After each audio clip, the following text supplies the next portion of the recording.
Gusto kayong lahat dyan, binabati ko kayong lahat-lahat, lalo na yung ikakasal, maligayang bati sa inyong dalawa. Sana maligaya kayo.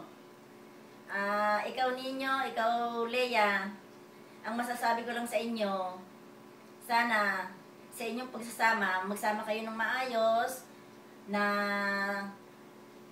ang higit na kailangan sa pagiging mag-asawa ay unawaan.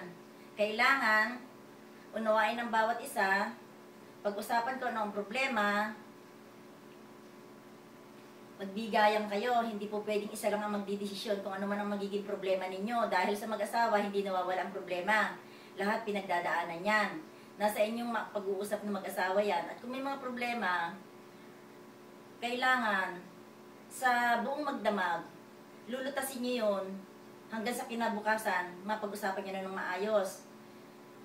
Parang kami ni tatay ninyo, ganun ang ginagawa namin. Kaya hanggang ngayon, nakita ninyo, mag-yeyebo 70 na si tatay nyo, kami pa rin. Hindi kami nagbabago. Ganon ang gusto kong mangyari sa inyong pagsasama. Walang away. Walang away. Hindi matatapos ang problema kung mag-aaway. Bigayan kayong dalawa, unawaan. Yun ang pinakamahalaga sa lahat, yung kayo mag-uunawa ang dalawa.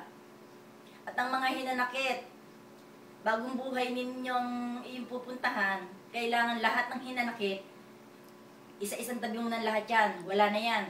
Para bagong buhay ang pupuntahan mo, wala nang sakit sa dibdib. Maski ikaw, Leia, ganun din ang sasabihin ko sa inyo, pareho kayong dalawa. Maligayang bati sa inyong dalawa, pasensya na kayo kung kami wala, alam niyo naman ang dahilan.